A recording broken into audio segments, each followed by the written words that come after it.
Se hecho bien.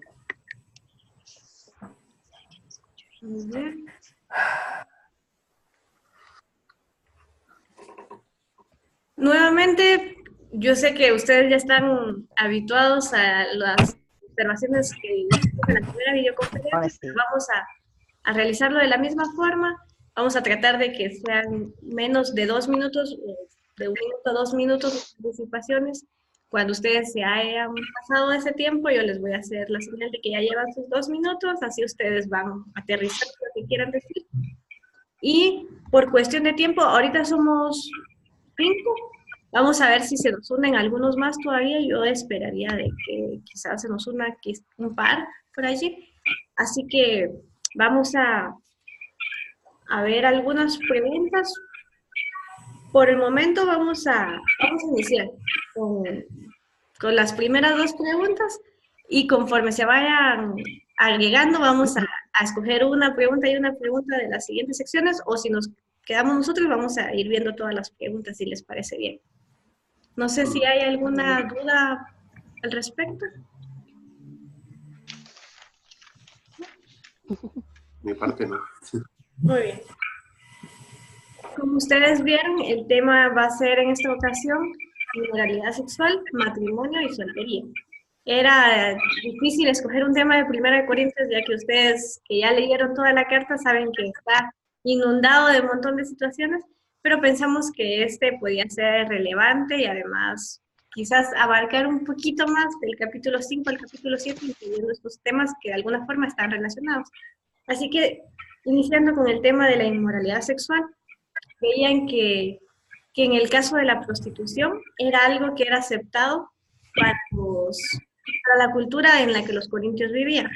Y veíamos cómo, de alguna forma, Pablo establece que la ética del cristiano ha de ser un poco distinta a lo que es aceptado culturalmente allí.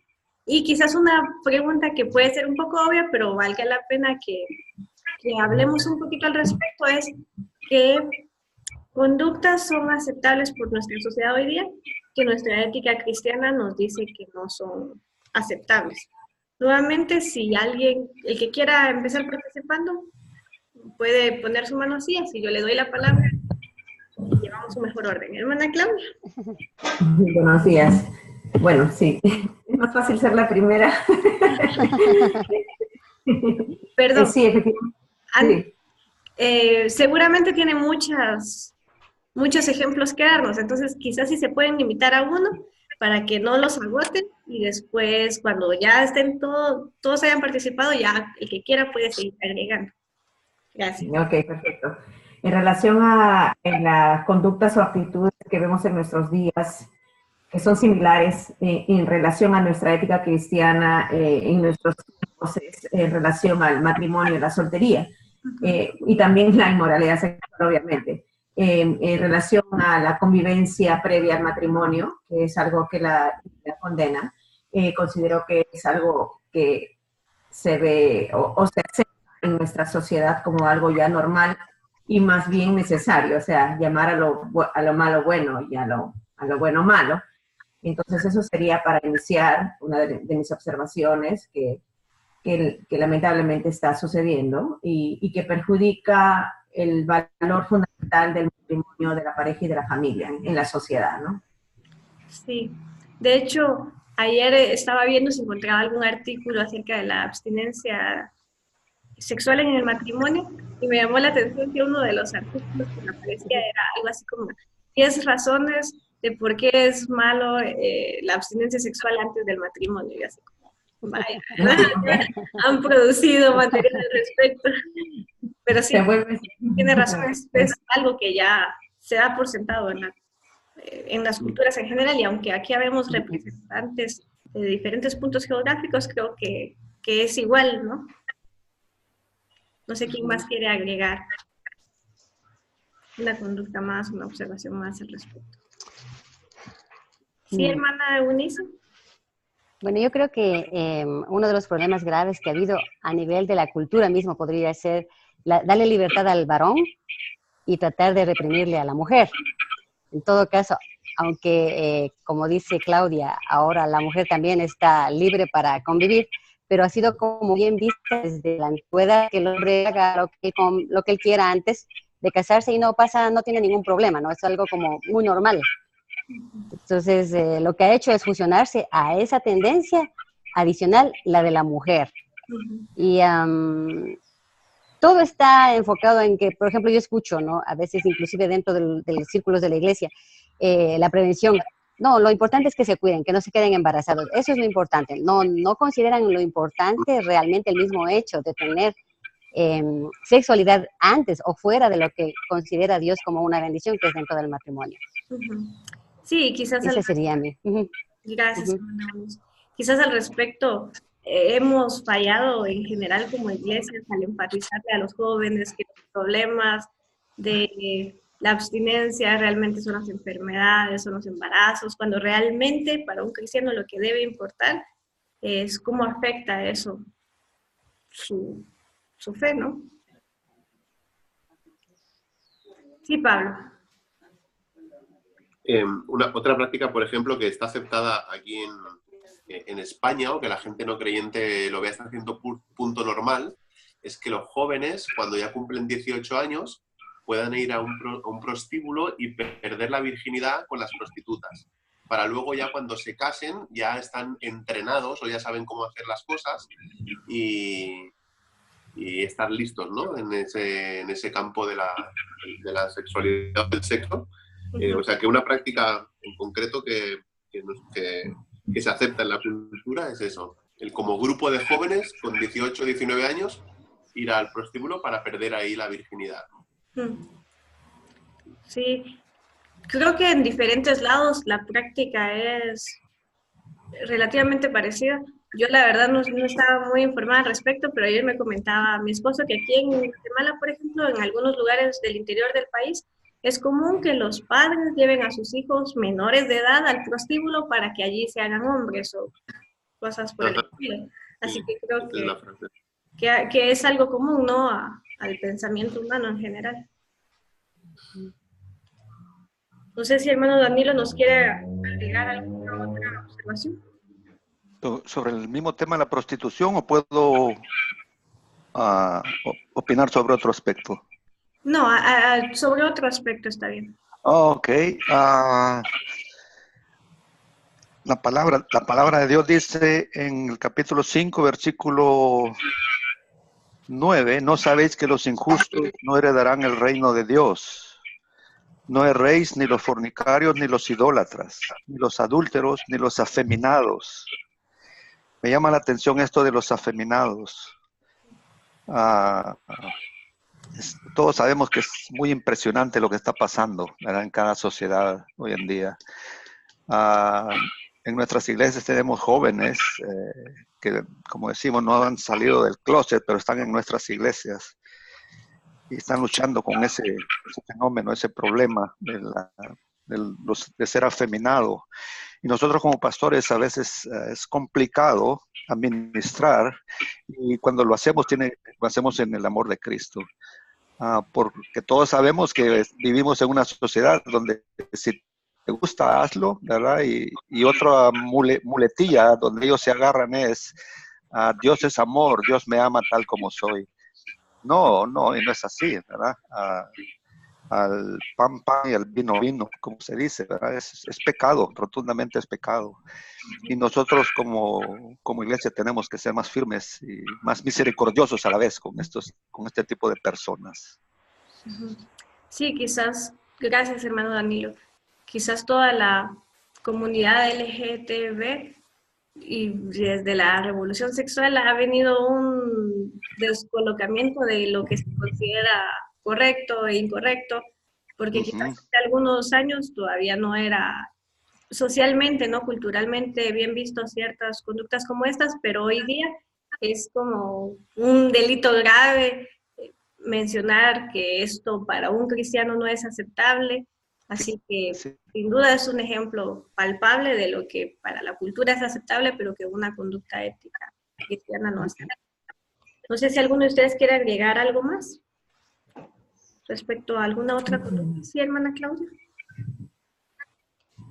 Otra de las conductas que había reflexionado también son las relaciones ilícitas a través de las redes sociales.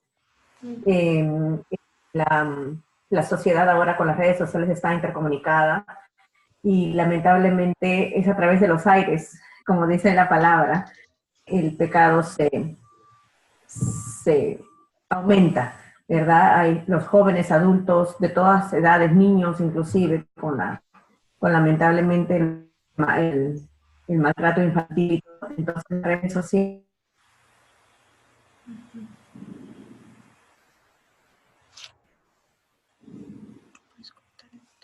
contacto físico, pero sí perjudica nuestra alma, nuestra mente, cuando nos involucramos en esas prácticas a través de las redes sociales, ¿no? Sí, sin duda se menciona que el Internet ha aumentado mucho problemas de inmoralidad, porque primero hay mucha accesibilidad, pornografía, a un clic, las citas estas amorosas, de que muchos lo ven como una salida, porque de alguna forma no están involucrándose físicamente con una persona, pero están involucrándose allí a través de las redes. Así que sin duda es un nuevo problema que definitivamente no estaba en los tiempos de Pablo, pero ahora sí lo tenemos que enfrentar. ¿Ustedes quisieran agregar alguna otra conducta más? Sí, hermano Daniel. Profesora, también hay otros vicios que en nuestras iglesias tal vez no son muy públicamente, la conducta no es tan viciosa, pero ahí calladamente tenemos muchas personas así en la iglesia del Señor, como ávaros. Y ese es un vicio tremendo. Sabemos que aquí el pasaje es más para incrédulos, pero como dice Pablo, y esto erais algunos. O sea que sí hay remedio para estos hábitos inmorales. Pero tenemos bastante eso en la cultura de la iglesia, mucha persona ávara, ¿verdad? Que se enfocan más en las cosas materiales, se enfocan más en lo que no concierne para el reino de Dios, y tenemos que tener un ministerio firme con esas personas, porque son vicios más callados, ¿verdad? Que no son no se dan públicamente, no son tan escandalosos públicamente. Entonces, debemos de tener cuidado, ¿verdad?, con personas que se enfatizan bastante por ganancias deshonestas. Amén. Gracias, hermano Danilo. Quizás para poner en contexto a los demás, porque quizás alguno piense estar un poco fuera de lugar que mencione esto en el tema de inmoralidad sexual, matrimonio, soltería. Definitivamente está incluido en el pasaje cuando Pablo les dice que no se junten con ningún inmoral. No se refiere en esa ocasión solo a inmoralidad sexual, sino incluye avaricia y otros pecados que catalogan a alguien como inmoral. Que definitivamente sí, eso es parte de alguien, de algo que es aceptado por la cultura hoy día. Una estabilidad económica, una ascendencia, digamos, de posiciones y todo eso es más bien como algo deseable. No sé si alguno de ustedes quiera agregar alguna conducta más, quizás enfocándonos un poquito más en el tema de inmoralidad sexual para reducir el tiempo.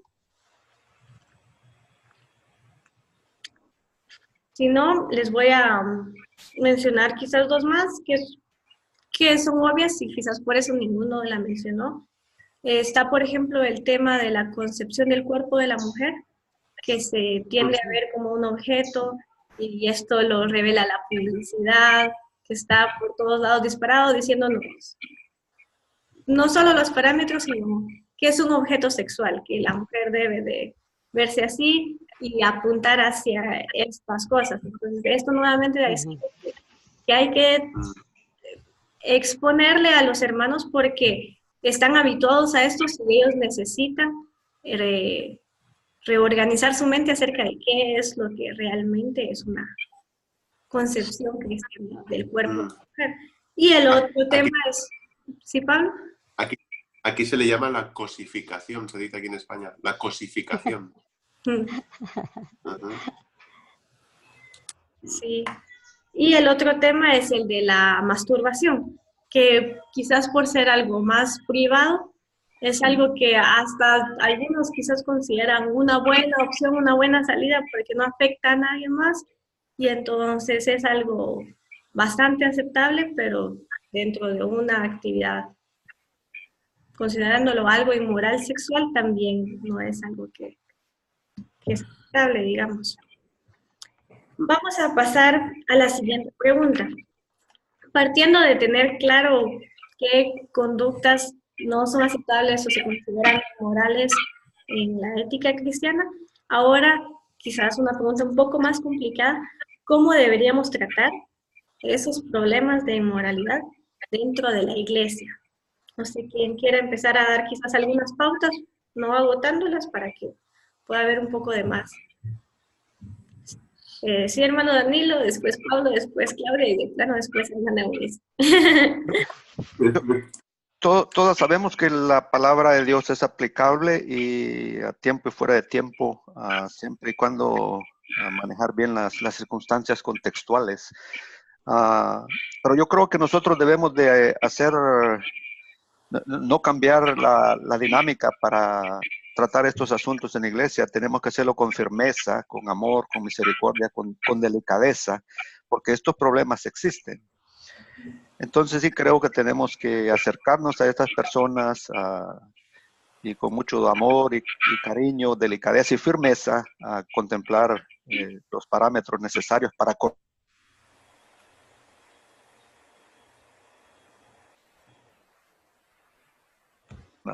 ayuda del Espíritu Santo, podemos hacerlo. Pero hacerlo así como lo hizo Pablo también, ¿verdad? Con firmeza, con amor, con delicadeza, misericordia. Amén. Gracias, hermano Danilo. ¿Pablo?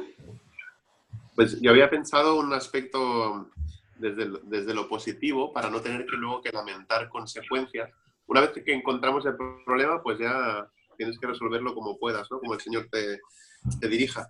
Pero para tratar la inmoralidad sexual en la iglesia, yo propondría que se predicara sobre eso, porque no se predica prácticamente. Sí se hacen, hablo en general, ¿vale? No conozco vuestras iglesias y los diferentes contextos, pero yo no escucho normalmente predicaciones hablando en cuanto a esto, o sea, sí condenándolo o diciendo frases así absolutistas, pero no veo una prevención de eso, ¿no? En la predicación. Entonces creo que se podría abordar a través de la predicación, se podrían hacer talleres también para matrimonios, para jóvenes, para solteros, para casados, etcétera, que traten sobre estos temas. Y luego una cosa que hemos hecho nosotros como iglesia es hablar con los padres de los niños de la escuela dominical y hablarles de sexualidad desde que son pequeños, porque el mundo en el colegio ya les ofrecen un modelo y nosotros no hablamos en contra de ese modelo, sino que presentamos cuál es el modelo. Ese sería mi punto de vista en cuanto a esto. Gracias, Pablo. Hermana Claudia. Sí, reflexionando acerca de este tema dentro de nuestra iglesia, también podríamos considerar dos diferentes aspectos. La persona que está asistiendo como visitante a nuestra iglesia y tiene esas conductas erróneas, que no conoce la Biblia todavía. No podemos bajar los estándares de la palabra, pero como dijo el hermano Danilo, con misericordia y como dijo el hermano Pablo, con enseñanza, la prédica de la palabra, podemos exhortar y confrontar de manera bíblica esas prácticas. Entonces, por una parte está la persona que viene por primera vez a la iglesia y que todavía no conoce al Señor y es necesario tenerlo con misericordia. Pero por otra parte, como dice Corintios, a los hermanos que llamarse creyentes, tienen esas prácticas, tiene que ser un poco más confrontacional a través de las enseñanzas de la palabra. No deberíamos bajar los estándares de la palabra de Dios, por más que la cultura nos envuelva, por más que la sociedad nos presione, porque definitivamente es una presión constante cuando salimos en defensa de la palabra en estos aspectos, todo el cargamontón viene sobre una persona.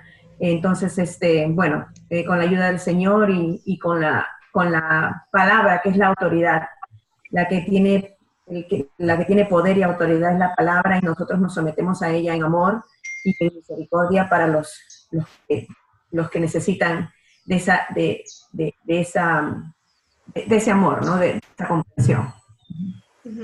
Gracias, hermana Claudia. Hermana Eunice.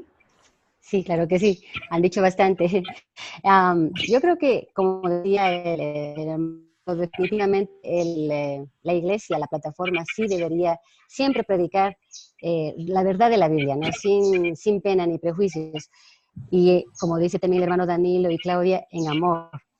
Denunciar el pecado no es malo. Denunciar al pecador, vivirle persiguiendo, eso es diferente. Pero denunciar el pecado es algo que debemos hacer siempre. Y lo que yo veo es el núcleo familiar. La decadencia de la familia es uno de los problemas más grandes en este aspecto. Los niños pequeñitos crecen desinformados y se informan en la escuela de sus amiguitos que tienen pues el acceso a las redes sociales, a películas pornográficas, a tanta información equivocada, que es lo que ellos reciben. Y tratar de corregir esto cuando son adultos es más difícil dentro de una iglesia que empezar, como dice Pablo, desde pequeñitos, ¿no? En la escuela dominical. Pero en la iglesia tenemos de todo, tenemos niños, tenemos jóvenes, tenemos adultos y tenemos también mucho más adultos que quizá ya vienen con una conducta de por años que necesitan cambiarla. Y en cada área o en cada edad habrá un modelo específico para poder llegar de una manera que el Espíritu Santo les redarguya, les inste, les dé arrepentimiento y puedan ellos realmente buscar del Señor en el sentido de un cambio genuino, ¿no? Un cambio radical, no escondido, sino reconociendo lo que sí les está afectando para poder tener un cambio de conducta a la luz de la palabra. Sí, gracias, hermana Eunice. Sus respuestas todas han sido muy constructivas. No sé si alguno de ustedes quiera agregar otra pauta al respecto que no quisieron mencionar. Sí, hermano Danilo. Un tema muy delicado que tenemos en el ministerio es el asunto de la disciplina, a la excomunión. A veces, aún trabajando en amor y misericordia con X persona que tiene un problema serio, nos cuesta a veces, no sé, por prejuicios, intereses ministeriales, de posición, tanta cosa, tratar como Pablo trataba esto, con ninguno que llamándose hermano, no os juntéis, y reta a la iglesia al final, quitad a ese perverso de entre vosotros. Son palabras serias esas. Yo tuve la ocasión años atrás de hacer algo parecido así, pero no era por asuntos inmorales ni nada por el estilo. Y no es fácil decirle a una persona, oye hermano, estás excomunicado, ¿verdad? La excomunión es complicado hacerlo. Necesitamos bastante la guía del Espíritu Santo porque es un tema muy delicado. Entonces, como iglesia, ese podría ser un asunto, cómo tratar estos problemas, ¿verdad? La excomunión. Gracias, hermano Danilo. Si alguno de ustedes tuvo acceso al libro de Blomberg, les recomiendo que lean la sección del significado práctico en esta sección del capítulo 5 para la excomunión. Él hace varias observaciones que me parecen pertinentes para hoy día. Él dice que una actitud en general ha sido volcarse al otro extremo, ya que como han habido abusos en la excomunión, ya como que mejor no la practiquemos, aunque sí es una práctica bíblica y nos cuesta considerarla. Él mencionaba el tema de que en algunos países él partía, hablando desde Estados Unidos, que complica a veces porque luego hay demandas de los hermanos disciplinados y que salen las iglesias afectadas, y él da algunos consejos allí de cómo enfrentar el asunto. Él sugiere incluso que dependiendo del país, que se considere en la membresía incluir ciertos detalles para protegerse a la iglesia y para que el creyente esté sabido de lo que implica ser miembro de la iglesia y de lo que la disciplina es. Menciona también el problema de que las pocas iglesias que practican excomunión, luego otra iglesia viene y lo toma para el ministerio, para el liderazgo. Entonces, eso lo complica un poquito, ¿no? Porque él decía, vale la pena siempre indagar un poco acerca del trasfondo de los nuevos miembros, porque puede ser que vengan con un trasfondo oscuro y haya que tratarlo, porque si no se está cortando la disciplina de otro lado a darle entrada libre. Así que son pautas que son dignas de considerarse, a mi parecer. Y definitivamente yo creo que los pasos han de ser los mismos que el Señor Jesús dijo, el de una confrontación, primero personal, luego grupal y luego eclesial, ¿no?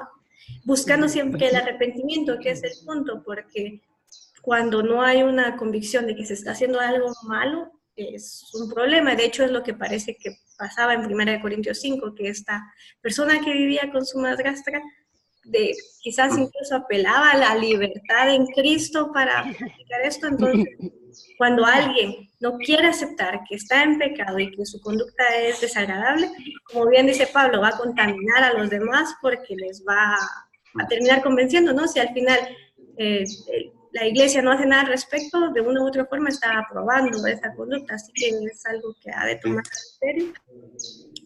Antes de agregar un par de detalles más que yo consideré al respecto, no sé si alguien quiere agregar otra observación de cómo tratar estos asuntos, ¿no? Hay dos detalles más y ambos están relacionados con el sentido comunitario. A veces se deja esta carga solamente al liderazgo o al pastor, pero me parece que es necesario tratarlo desde el cuerpo de Cristo, desde la iglesia en conjunto. Y esto no solo por un lado confrontativo, porque no hay lamentablemente una cultura de confrontación en nuestras iglesias y es necesario fomentar una confrontación bíblica, primero para que no hayan tantos chismes y que no se enfrente la situación, sino de que los hermanos puedan, antes de ir a contarle al hermanito, ir y confrontar, y si realmente no se arrepiente, entonces sí buscar el apoyo de alguien más, pero es algo que no se hace y que es necesario fomentar. Y esto, recordando que Pablo dice que es como la levadura que leuda toda la masa, ¿no? Un ejemplo hipotético de quizás el muchacho que tiene problemas de masturbación y algunos saben, pero que él mire qué hace, y luego resulta que la hija se enamora de este muchacho y ahora sí ya es un problema porque me afecta a mí. Y entonces realmente considerar que el problema de un miembro es el problema de toda la comunidad. Entonces resaltar cómo tratar, por un lado, la confrontación, la restauración dentro de la comunidad, que no se trata solo el pastor con él en algunas pláticas clínicas, sino realmente toda la comunidad apoyando al arrepentido, porque hay que tratar de forma diferente al arrepentido que al no arrepentido, ¿no? Que es algo que hay que considerar también. No sé si alguno quiere hacer alguna última observación antes de cambiar de pregunta. ¿No? Muy bien, vamos a pasar ahora al tema de matrimonio, entonces. Allí hay dos preguntas. Vamos a escoger en la que ambos cónyuges son creyentes. Me da la impresión de que el tema de cuando uno de los dos cónyuges es incrédulo, quizás es un poquito más abordado que la pregunta que nos lanzó el profesor Nelson Morales, así que nos vamos a centrar en la pregunta que dice: ¿qué otras situaciones actuales ameritan la abstinencia temporal, abstinencia sexual temporal en el matrimonio? Recordando el pasaje donde dice que, excepto por oración, que pueden abstenerse. Oración. Entonces, ¿alguno de ustedes piensa en alguna otra situación en la que ameritaría una abstinencia temporal? ¿Sí, hermana Eunice? Bueno, podría ser algún caso médico o alguna enfermedad, alguna cosa que está de último momento que impide, ¿no?, que pueda haber esta situación normal. Esa sería una de las justificaciones, quizá. Sí. De hecho, por si les sirve la anécdota, les comparto que una vez una doctora de la iglesia en la que me congrego, de hecho es esposa de uno de los pastores, me comentaba que ella estaba indignada porque estuvo en el Hospital Nacional en el área de ginecología y que muchas mujeres llegaban con sus esposos y ellos les daban el tratamiento y el esposo decía: no, este tratamiento no lo acepto porque dentro de los pasos incluía la abstinencia sexual por algunos días. Y entonces a ella le indignaba esto de cómo ver que algunos hombres no aceptaban que su esposa pudiera curarse porque él se privaría de algo y quizás es algo que vale la pena incluso tratar porque puede pasar también entre hermanos, ¿no? Que no se considere que por algunas situaciones médicas esto se torne una necesidad en algún momento, como dice la pregunta, temporal. ¿Qué otras situaciones actuales pensaron? ¿Sí, Pablo? Pues, a ver, una está relacionada con esta que hemos dicho ahora, pero, por ejemplo, las mujeres cuando dan a luz, tiene que haber un periodo después, ¿no? Del posparto, pues eso es obligatorio, hay que respetar esa situación, que es una condición física, ¿no? Al final también. Pero hablando con Dulce, con mi mujer, se me ocurría también otra. Y es que a veces los dos nos hemos puesto de acuerdo en no tener relaciones cuando hemos estado buscando al Señor de una forma, no sé, más intensa o más profunda, como para que no hayan distracciones, como una especie de ayuno, también no muchos días, ¿no? Como dice Pablo, para que no caigan en tentación y que no sean estorbadas las oraciones y todo esto. Pero creo que sí, para buscar al Señor, porque cuando tú tienes relaciones con tu esposo o con tu esposa, tú te entregas, ¿no? Totalmente a ese momento. En ese momento que estás teniendo relaciones sexuales, se supone que te olvidas, te evades del mundo, ¿no? De todo lo que te rodea. Entonces, de la misma forma, al abstenerte de eso, nos podemos centrar en el Señor, ¿no? En esa búsqueda del Señor más profunda. Claro, sin duda. El tema que dice Pablo sigue siendo un factor, ¿no? El tema de la oración y considerarlo es algo válido también. No sé si alguno de ustedes quiere agregar alguna otra situación que pensó. ¿Perdón? Se quedó, se cortó. Se cortó. Sí. No, bueno, primero afirmaba que definitivamente seguía siendo vigente lo que Pablo mencionaba, bueno, ambos Pablos, de que la oración sigue siendo un factor para, de hecho es la opción que Pablo, el apóstol Pablo nos presenta, pero definitivamente hoy día todavía puede practicarse y de hecho a veces no se practica tanto la oración ni el ayuno y tal vez por esto no se considera, pero sí es algo que puede considerarse. Hermana Claudia. Quería agregar una recomendación más que una aportación a este sentido, de que unas veces también cuando los pastores viajan a predicar, enseñar la palabra, están solos, ¿verdad? Entonces la recomendación sería que obviamente la esposa siempre lo acompañe, pero si no es posible, que un hermano varón esté siempre con él, que no se hospede en una casa donde la familia no sea... que no se hospede en una familia donde solamente hay una madre soltera o que no esté solo en una habitación de hotel. O sea, para limitar la tentación y evitar la tentación es una observación, una reflexión que estaba haciendo porque inclusive se han visto casos que al pastor lamentablemente le han puesto piedra de tropiezo a propósito para desacreditarlo. Entonces, para evitar esas circunstancias sería conveniente que siempre se considere estar con una creyente madura y, por supuesto, en primera instancia la esposa, ¿verdad? Si es posible. Gracias, sí. De hecho, aunque usted sí estaba agregando una precaución, tal vez sin quererlo agregó otra situación y es la de los viajes, que en muchas ocasiones es inevitable que uno de los cónyuges tenga que salir por algunas situaciones y es otra situación actual, ¿no? Y sí, las observaciones que usted está dando, quizás con eso podemos agregar la segunda parte de la pregunta y él nos decía, ¿qué precauciones tomar en estas situaciones? Si es en la oración, es algo voluntario, digamos, pero muchas de las otras opciones que hemos mencionado son más bien situaciones involuntarias. Entonces, ¿qué precauciones tomar considerando que el apóstol Pablo nos señala que una actividad sexual activa es de alguna forma una forma de protegerse para la tentación y de estarse cuidando el uno al otro? Entonces, cuando estos momentos llegan involuntariamente, ¿qué precauciones tomar?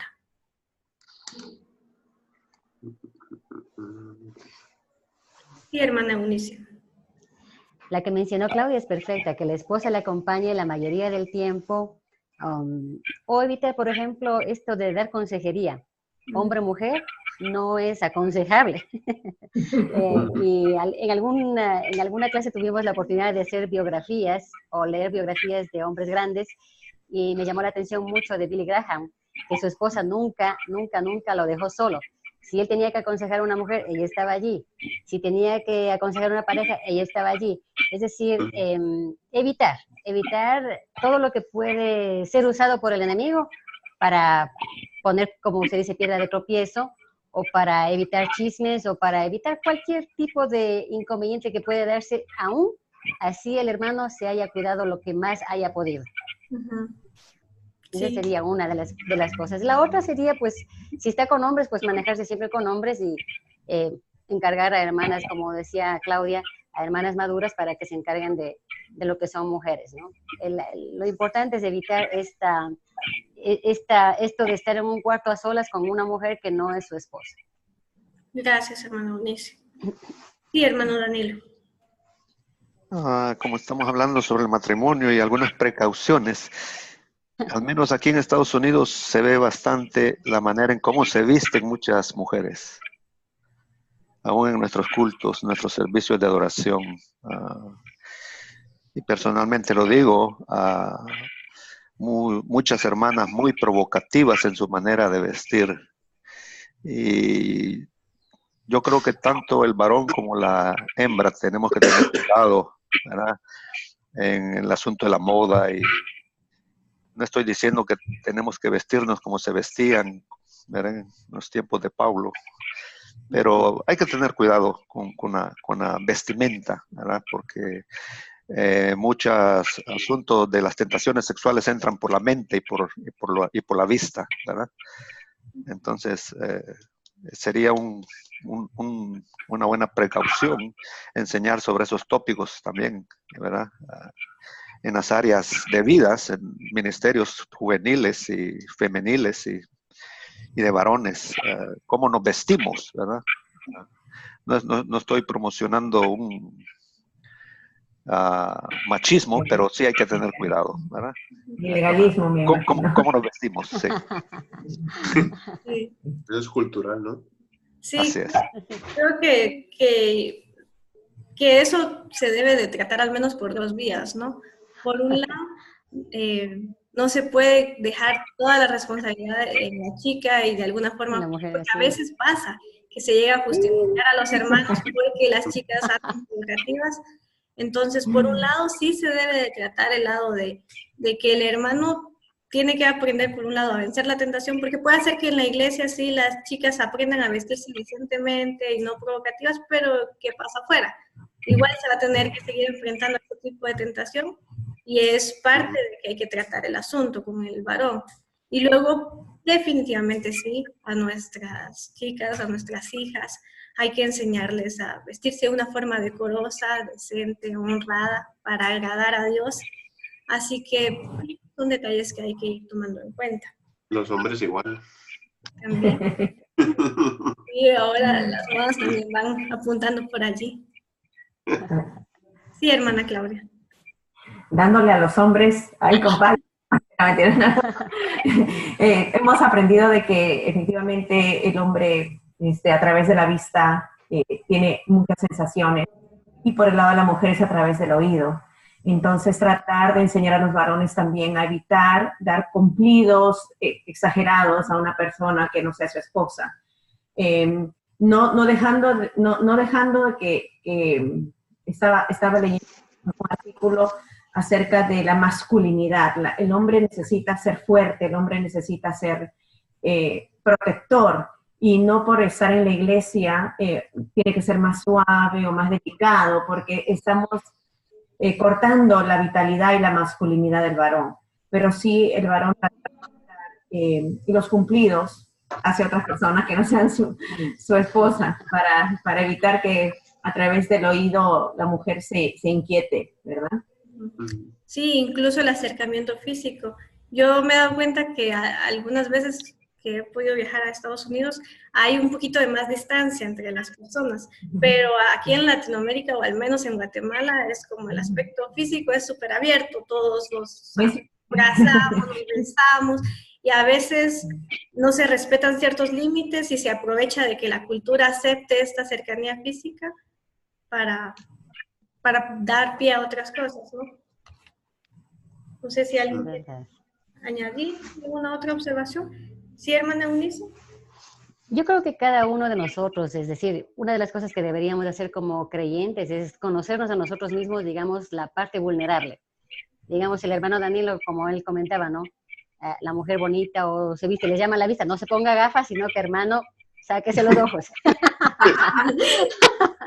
Pero lo que quiero decir es, Amén. lo que quiero decir es que lo que quiero decir es que a veces la inmadurez en muchas mujeres podría todavía hacer que ellas quieran sentirse bonitas y atractivas, ¿no?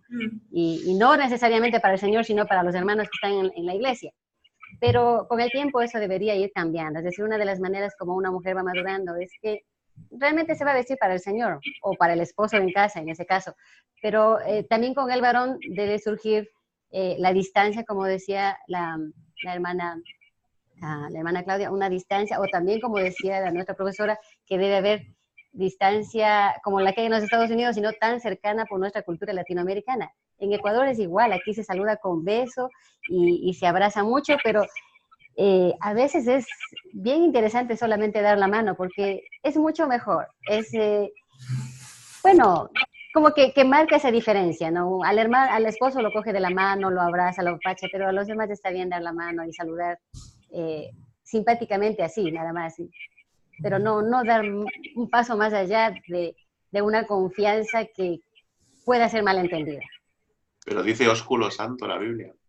Bueno, en Argentina se besan hombres con hombres también, y se besan mujeres con mujeres, pero culturalmente eso en otro lado es tomado como, ¿y estos hombres qué les pasó? Pero pues obviamente depende en dónde te encuentras, ¿no? Depende en dónde te encuentras. Y yo he visto que, por ejemplo, cuando vienen misioneros acá, es un choque cultural, porque ellos están distantes y la gente se les lanza a darles el abrazo y el beso, y ellos se quedan como un mueble ahí parados, no saben qué hacer. Entonces, eso por un lado, ¿no? Aprender a respetar estas situaciones o enseñar respecto de las distintas culturas. Bueno, pero en la nuestra sí son... ¿Qué haría Jesús? ¿Jesús daría la mano o daría un abrazo? No, Jesús nos daría un gran abrazo y un gran beso, pero él no tiene los ojos como nosotros, ¿no? Esa es la diferencia. Creo que es bueno mantener un equilibrio y ante todo una enseñanza, porque resulta, por ejemplo, que a veces en culturas americanas o más distantes aprecian mucho la cercanía de iglesias como las latinas, porque hay un poquito de más hermandad que, quieras o no, el afecto físico une, pero por otro lado, también hay que tomar en cuenta que a veces se sobrepasa un límite y especialmente los jóvenes aprovechan esta aceptación oportunidad. Esta oportunidad vuelve una oportunidad para algo más, así que siempre hay que tratar el tema, enseñarles a guardar límites, a tener cuidado, ¿no? Con estos detalles. Verdad. Verdad. Hay quizás otra observación que valga la pena resaltar es que cuando es involuntaria la separación temporal, sexual en el matrimonio, quizás algunas precauciones que se pueden tener, que pensamos con mi esposo, son una, que aunque no haya sido voluntario, sí se puede aprovechar la situación para la oración. Quizás no lo decidieron así, pero dado que el Señor lo quiso así, por una u otra razón, pueden aprovechar esta situación para buscar a Dios un poco más en la oración. Y aunque quizás suene obvio, pero creo yo que vale la pena resaltar este tema, es que ha de buscarse una pronta unión y ser diligentes en buscar una pronta unión, porque quizás resulta más en el lado de la mujer, que a veces cuando hay una separación involuntaria por una cuestión física o algo así, se aprovecha la situación por querer evitar la relación sexual y se termina quizás no siendo diligentes en que haya una unión pronto. ¿Por qué creo yo que hace falta resaltar este detalle? Dame esa cámara casera. Porque en nuestra cultura de iglesia, quizás, lamentablemente tenemos muchos casos de inmoralidad sexual en el liderazgo, en la membresía, a todo nivel prácticamente. Y quizás se ha estado descuidando a nivel matrimonial el tema de la sexualidad. Así que creo yo que vale la pena que, si ustedes tienen oportunidad en iglesias de tratar el tema, puedan enfatizar la importancia de cuidar esta unión, como lo mencionaba el profesor, de deuda, de deberse al otro y de proteger al otro de alguna forma. Así es. No sé si alguien quiere agregar algo, pasamos a la última pregunta.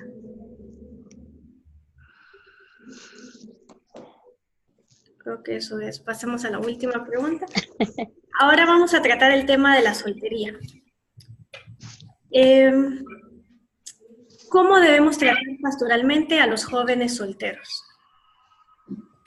¿Qué opinan ustedes? ¿Qué reflexionaron después de su estudio bíblico?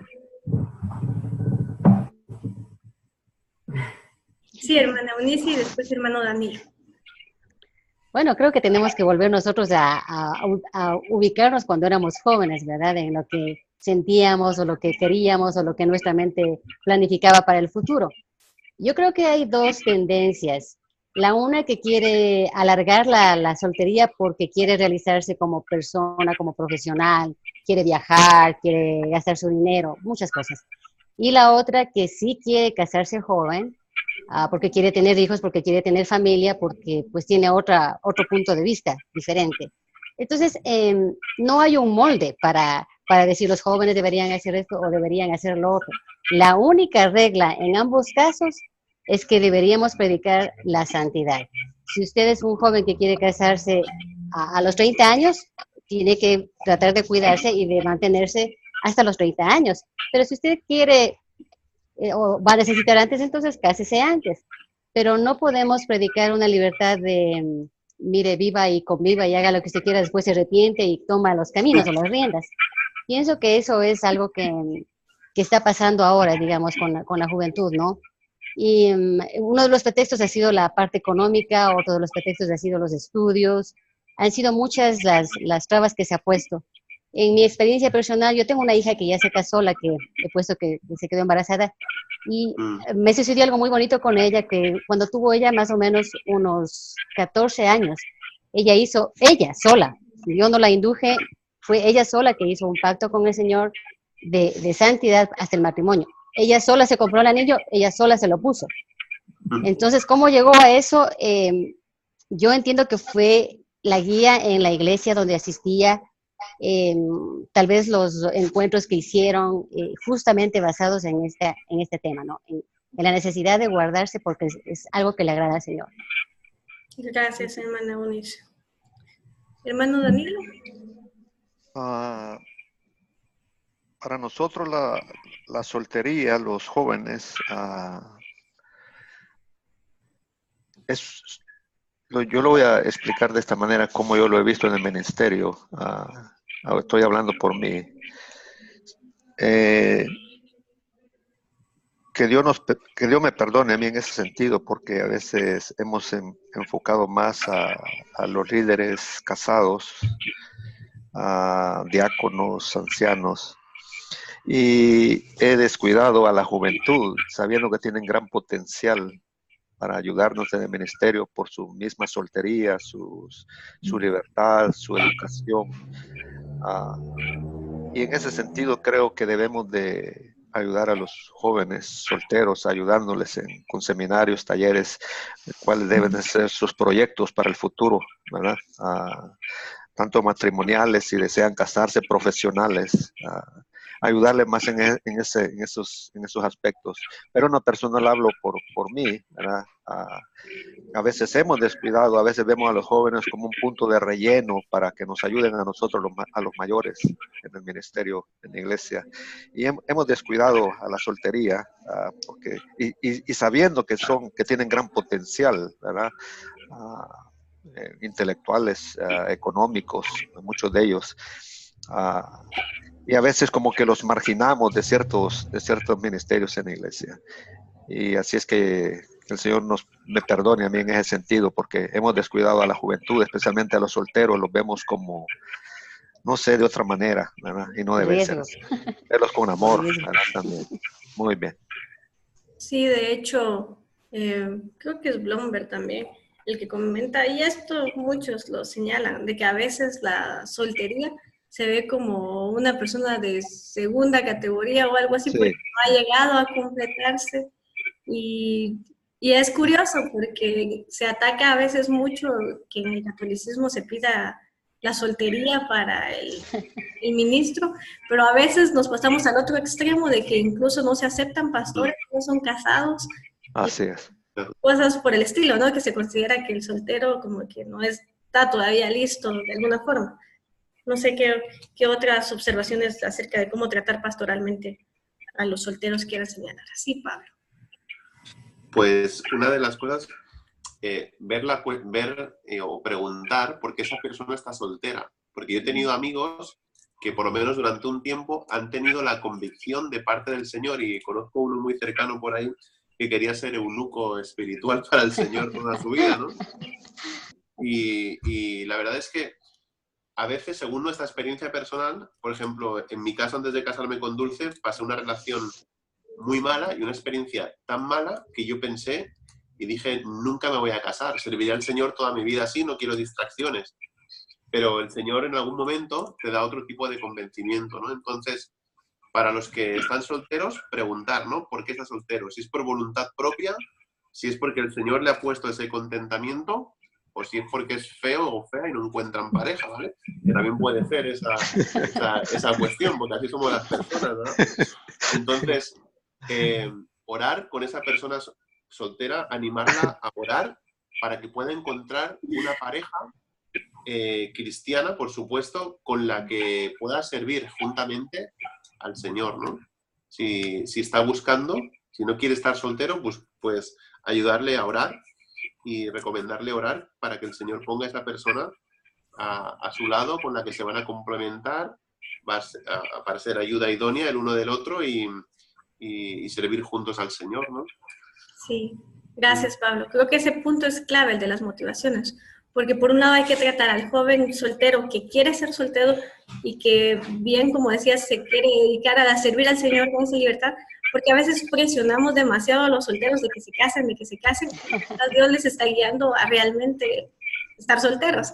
Entonces se debe tratar por un lado, y por otro lado pastoralmente a los que quieren casarse, pero por una u otra situación no lo han llegado a cumplir. Entonces, si quieren agregar alguna otra observación de cómo tratarlo pastoralmente.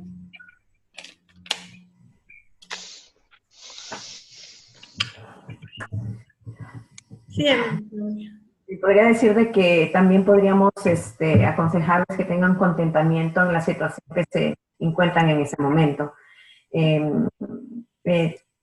Mostrar el versículo de 1 Corintios 7:28, donde Pablo nos indica que la soltería es una ventaja también para poder servir al Señor. O sea, puede ser algo temporal, y mientras sea temporal, y mientras el Señor vaya preparando a la mujer para ser una esposa idónea y al varón para ser líder del hogar, mientras eso suceda, estar contentos con la condición que el Señor ha permitido en sus vidas, ¿no? Eso sería de repente un aporte. Sí, creo que unido a eso tenemos que resaltar el tema de la satisfacción en Cristo y el que el joven pueda estar realmente pleno, porque a veces se resalta mucho y hasta se ve el matrimonio como la plenitud, ¿no? Y cuando realmente se le debe de enseñar al joven, al soltero, y a todo ser humano, ¿no? Pero especialmente a los jóvenes a que a que encuentren satisfacción en Cristo, plenitud, antes de siquiera poder unirse a otra persona, sea que se quieran quedar así o que se unan a alguien más, es necesario enfatizar esto, que va relacionado con el contentamiento. Sí. Sí, hermana. Yo quisiera añadir algo más. Yo me acuerdo que, bueno, cuando los muchachos desean casarse y no saben si la persona es correcta, porque esas son de las dudas más grandes que aparecen siempre en el proceso de los jóvenes que van a casarse, están enamorados, pero tienen dudas. Entonces, una de las reglas que yo siempre les digo a ellos es, si el joven o la joven con la que te vas a casar realmente ama más al Señor, estás bien. Si te ama más a ti, estás mal. Tiene que amar más al Señor porque es la única garantía de que pueda amarte en el amor verdadero. Y creo que es una regla de los muchachos que tienen que aprender a ver bien las cosas, ¿no? Obviamente guiarles en ese sentido. No mandarles así a ciegas pensando estará bien o estará mal, ¿no? Entonces, sí debe haber consejería, bastante consejería para los jóvenes en las iglesias. Creo que esa es una de las cosas que falta realmente. No se les abre las puertas como para una consejería a todo nivel. Sí, y de hecho, a veces solamente se les presiona, especialmente cuando culturalmente se considera que ya está mayorcito, digamos, se les presiona para que entren en el matrimonio, pero a veces no se les prepara para eso, no se les explica en qué consiste el matrimonio y si realmente están dispuestos a aceptarlo. Así es. Así es. Quizás por último, debamos de considerar incluir en nuestras prédicas, en nuestras enseñanzas, el tema de que realmente la soltería es una vía, porque creo que cuesta mucho que en nuestras iglesias aceptemos de que Dios pueda querer llamar a algunos de nuestros jóvenes o quizás de nuestros hijos para que les sirvan de manera como solteros. Porque, tiempo completo. Sí, a tiempo allí sí, completo, porque quizás nosotros de alguna forma absorbemos con nuestra forma de ver el asunto la voluntad de Dios al respecto, así que creo yo que vale la pena que se enseñe al respecto a nuestros jóvenes y que ellos realmente puedan considerar este día. No sé si alguno quiere agregar un comentario final, estamos a punto de terminar. Sí, hermano Daniel. Yo creo que debemos de tomar en cuenta mucho la oración para la juventud, especialmente aquí en Estados Unidos. Un college en Houston me dijeron que me puse triste cuando uno de los consejeros ahí del college me dijo, mira, hermano Danilo, la juventud hoy en día no quiere estudiar, no quieren, hablando de venir a un seminario, no quieren tener educación formal, dice, y peor religiosa, dice, la juventud en Estados Unidos está muy afanada en cosas materiales, aún nuestros jóvenes en las iglesias. Qué lindo sería retarlos a que sirvieran a Cristo, como usted dice, en el cual hay satisfacción. Pero muchos de ellos se quedan solteros porque se afanaron del material y de su profesión, ni sirvieron a Cristo y ni sirvieron en la iglesia por el ídolo del materialismo. Es triste decirlo, pero así es. Orar por los jóvenes. Así es, amén. Gracias, hermano Danilo. Sí, el tema de las prioridades, ¿no? Realmente, ¿por qué considerar la soltería? ¿O por qué? Bueno, les agradezco mucho por su tiempo. Queremos respetar el que ustedes hayan podido apartar y hayan sido puntuales en nuestra reunión. Estamos a 1 hora. Aquí en Guatemala son las 7 de la mañana. Así que creo que esto va a ser todo por hoy. Ahora ahí voy a recibir sus proyectos. Si hay alguna duda, por favor no duden en escribirme al correo o un mensaje a través del aula virtual. Dios los bendiga, hermanos. Nos vemos. Dios les bendiga. Dios les bendiga a todos. Adiós. Bye. Buen día, feliz día. Buen día. Bye.